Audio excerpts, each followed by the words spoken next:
Thanks for clicking enjoy the full story. So I guess this all starts last October when I got a call from my mom while I was working overtime on a Friday. I'm 32, live in a small town called Calverton Falls, Indiana. It's quiet. I work as a logistics manager at a shipping yard, nothing flashy. I live alone, got a decent 2-bedroom rental on the edge of town, and I've spent the last few years just trying to get my footing after a messy divorce. Anyway, I hadn't talked to my mom in weeks. We're close, but not talk every day, close, and when she called out of nowhere, I let it go to voicemail. She called again 5 minutes later. That's when I knew something was off. So I stepped outside, answered, and she hit me with, "Your brother's been kicked out.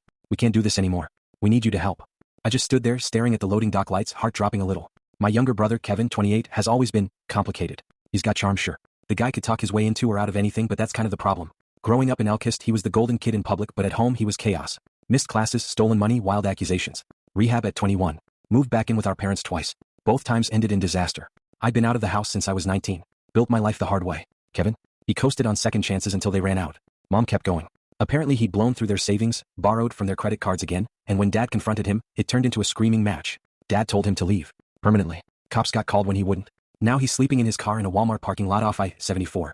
Mom was crying on the phone, begging me to let him stay just until he gets back on his feet. I didn't say yes. I didn't say no either. I told her I'd think about it and hung up. But honestly, I already knew what my answer was. When I told my parents no, I figured that would be the end of it. They'd get pissed, maybe say something passive-aggressive about how I've changed, and then call my sister to complain. But instead, my mom showed up at my door the next day with 2 bags of groceries and the kind of fake smile she uses at church. She stood on my porch in her puffy coat and said, "I just wanted to check on you, honey." I leaned against the doorframe. "You drove all the way from Meridian to bring me a bag of cereal and bananas?" She shrugged. "Well, I figured since I was in town." She wasn't. "I live in Caldwell. No one is just in the area." I let her in, mostly because I didn't want to argue in front of my neighbors. She put the bags on the kitchen counter and immediately started scanning the apartment like she was taking inventory. I swear she looked more judgmental about my dish soap than she ever did when Corey crashed their Subaru during that snowstorm sophomore year. "You keeping this place clean, huh?" she said, peeking into the living room. "It's nice. Small but nice." I didn't say anything. Just stood there and waited. Finally, she cut to the chase. "Your father and I really think this could help Corey. Just for a few weeks. Until he gets a job. Maybe a month. 2 tops." I let out a short laugh. "You said he had a job lined up." She paused. "Well, he's had a few interviews. Right?" She folded her arms and leaned against the counter. "You two used to be so close. Remember those summers you'd build forts in the backyard? We were 12. He also locked me in the shed once and told me he'd leave me for the coyotes." She laughed like it was adorable. "Boys." I looked at her. "He stole money from me. Lied to you. Lied to Dad. I don't think this is about helping Corey. I think you're tired of dealing with him and you want to hand him off." Her expression tightened. "He's still your brother. So?" There was a long silence, broken only by the refrigerator humming. Then she grabbed her keys and headed for the door. Right before she left, she said, "You'll regret it if you don't help him." I didn't say anything. I just shut the door. And for a second I did wonder, what if she was right? A few days passed after my mom's surprise visit. I figured she'd cool off and leave it alone, or at least wear herself out trying to guilt me. I was wrong. It was a Thursday night. I had just gotten back from a late shift, kicked off my boots, and was halfway through reheating leftover chili when there was a knock at the door. Not a light tap either. A full-on impatient pound. I opened it and there he was, Corey. He had a black trash bag over his shoulder and a duffel bag at his feet. Hoodie, jeans, face half covered by the hood. He looked like a guy trying to blend in at a bus station. Behind him, the sky was turning purple, streetlights just flicking on. "Hey," he said like we just bumped into each other at the store. I didn't move. "What are you doing here?" He shrugged. "Mom said you were cool with it. Figured I'd stop by, settle in." I blinked. "You're kidding." He looked behind him like maybe someone else was going to jump out and say, "Gotcha." Then he turned back to me, face starting to fall. "She said she talked to you. That you agreed." "No. She talked to me, yeah." And I said no. His jaw clenched. "You serious?" "Dead serious." He dropped the trash bag on the ground. "Come on, man. It's not like I'm asking to move in forever. Just a couple weeks." "I don't care if it's one night," I said. "This isn't happening." He laughed under his breath. "Wow. You really think you're better than me now, huh?" "No," I said. "I just remember what happened last time I trusted you. You borrowed my truck and ghosted for 2 weeks. Cops found it parked in front of a strip club in Ontario with a battery dead and a parking ticket. You stole rent money out of my drawer. You broke into my apartment back when I was living near Nampa. I was messed up back then," he snapped. "I'm not like that anymore." I looked him in the eye. "Then prove it. Somewhere else." He stood there for a minute, breathing heavy. Then he grabbed his trash bag and turned down the stairs. "Screw you," he said over his shoulder.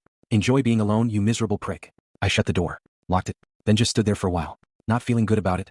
Not feeling anything at all really. But I knew I made the right call. I figured that would be it. Corey would storm off, maybe crash on some friend's couch or go crawling back to our parents. But, of course, it wasn't that simple. The next morning, my phone was blowing up before I even left for work. Missed calls from my mom, 2 texts from my dad, which was already unusual, and a couple messages from cousins I hadn't heard from in months. One of them just said, "You really turned your back on family like that?" I didn't even bother replying. Mom called again on my lunch break. This time I picked up.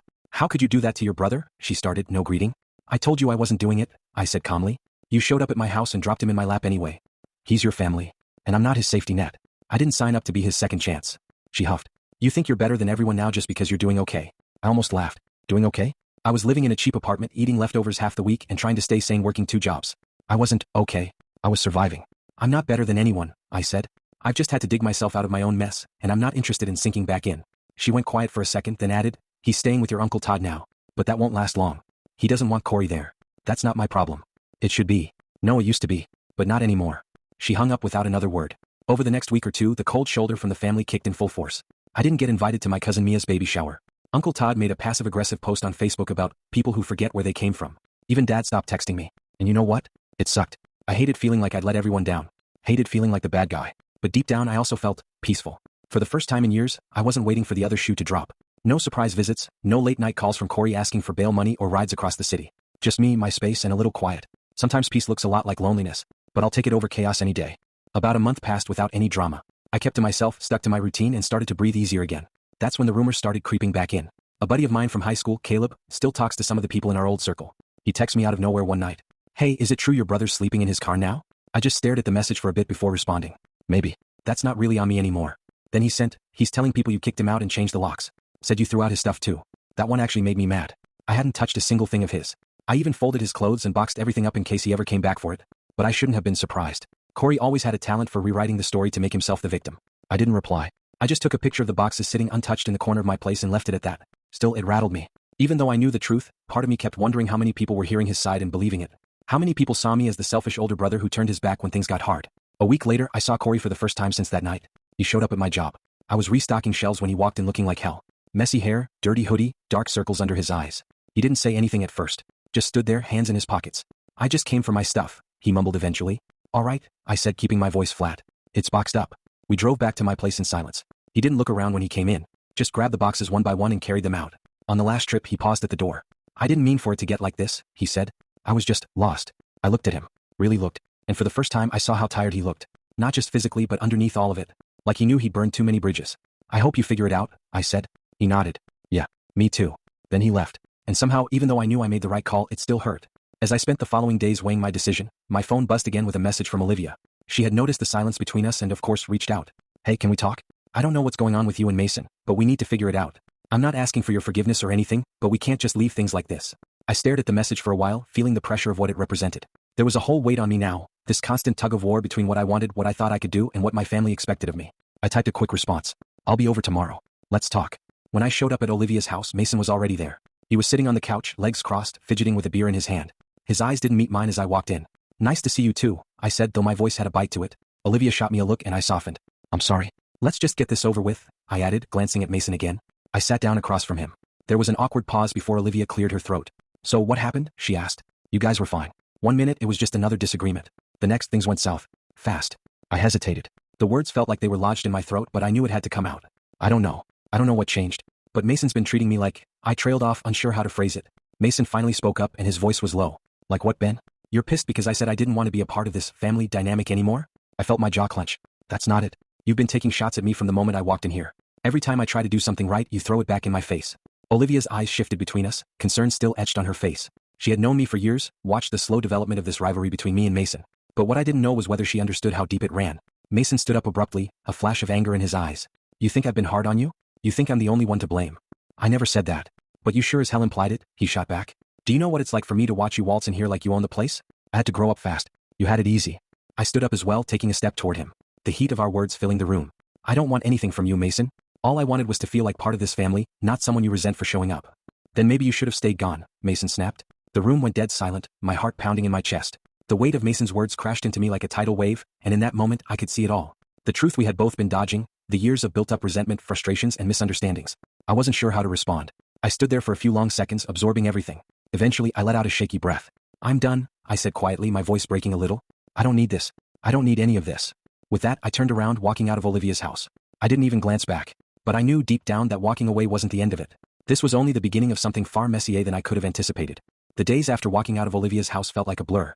I kept replaying the conversation with Mason over and over in my mind, trying to make sense of it. But every time I did, it only felt more hopeless. I was stuck in the middle of something that seemed to have no resolution, and it was taking its toll. Work was becoming more of a distraction than a refuge. The longer I spent at the office, the harder it was to ignore the gnawing feeling in the pit of my stomach. I didn't have the answers I needed. I didn't know how to fix the situation. I didn't even know if I wanted to. Olivia kept texting, asking to meet, to talk. But I ignored every message. Part of me didn't want to deal with her, and another part knew that I wasn't ready to face whatever emotional mess would come next. But deep down, I knew that running from it wouldn't make it go away. It was a Tuesday when I finally decided to call her back. I had been sitting at my kitchen table, staring at the same cup of coffee for over an hour, trying to will myself to make the call. When I did, her voice on the other end was a little too upbeat, like she was trying to mask the tension. Ben, thank God you called. I've been going crazy. Please come over. Let's talk this out. We can fix this, okay? I know we can. I hesitated for a moment, but I knew I had no choice. The last thing I wanted was for Olivia to think I was avoiding her. I knew it wasn't fair to her, even if the situation with Mason felt impossible. I'll be there in a bit, I said, trying to keep the calm in my voice. When I arrived at Olivia's house, she was sitting on the porch waiting.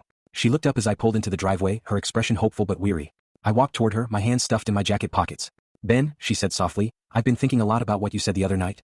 I know things have been hard, but I don't think Mason meant what he said. You've got to understand he's been carrying around a lot of guilt. I know he's never said it, but he's just so frustrated. I nodded, but it didn't make the situation any easier. I get that, Olivia. I do. But that doesn't make it okay. I can't keep walking on eggshells around him, hoping one day it will just get better. Olivia sighed and stood up, walking a few steps away before turning back to face me. I'm not asking you to be the bigger person, Ben. I'm asking you to understand that he's struggling too. We all are. I glanced over at her, feeling a wave of frustration building again. I don't know if I can do that anymore. I tried to make things work, but it's like every time I try, it just blows up in my face. She paused, looking at me like she was weighing something in her mind. After a moment, she stepped forward, her voice quieter now. Do you want to know something? She asked. I raised an eyebrow, not sure where this was going. Mason's not the only one who feels like this is his fault. I feel like I failed you both. I wanted to help, but I think I've made it worse. I've tried to keep the peace, and maybe that's been the problem. I don't know what the right thing is, Ben. Her words hit me harder than I expected. I didn't know if I could take on the responsibility of fixing this anymore, but hearing her admit that she felt just as lost, it made the weight feel a little more bearable. Olivia, I said, my voice gentler than I intended, I didn't realize you were carrying that too. Maybe we all need to stop pretending we've got it together. She gave a small, relieved smile. Maybe. But we can't fix anything if we don't try. I just don't want to lose you, Ben. The sincerity in her voice made something in me crack open. For the first time in days, I felt like I wasn't completely alone in this. But the road ahead was still uncertain. I didn't know where it would lead, but I knew I had to make a decision, whether I was going to let this family crumble or try to put it back together.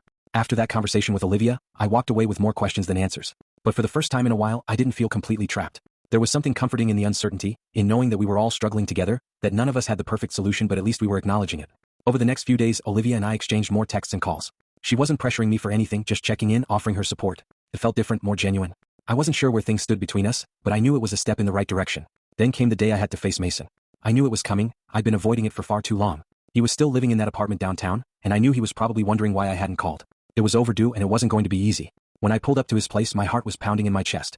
The door opened before I even knocked, and there he was, looking tired but not surprised. You finally showed up, Mason said, a small grin tugging at his lips. Yeah, I replied, walking in. We need to talk. We sat down on the worn-out couch, and for a moment the silence hung heavy. I didn't know how to start or what to say, but I knew I had to speak my truth. Mason, I began, my voice steady, I know you've been struggling and I get it. I really do. But you can't keep shutting people out. I've tried, man, but I can't keep going like this. You say I'm the one who's been angry, but the truth is I'm just tired. He looked away for a moment, then back at me, his face softening. I know, Ben. I know I've been difficult, and I'm sorry. I don't know what I was thinking. It wasn't the apology I expected, but it was the one I needed. For the first time in ages, I felt a sense of relief. Maybe Mason wasn't going to suddenly turn into the perfect brother I wanted him to be. But at least we were talking, at least we weren't letting everything fall apart anymore. I'm here, Mason, I said. I'm here if you need me, but I can't keep doing this by myself. He nodded, swallowing hard. I'll do better. I promise. And in that moment, I believed him. It wasn't going to be easy. There was still so much to untangle, so many years of tension to work through. But for the first time in a long time, I felt like maybe, just maybe, things could get better. Olivia had been right when she said we couldn't fix anything if we didn't try. And in that moment, I knew we were going to try. We were going to move forward, not just as family, but as people who had faced the mess head on and decided not to give up. As I walked out of Mason's apartment, the weight on my chest felt a little lighter. The road ahead was still long, but at least I wasn't walking it alone anymore.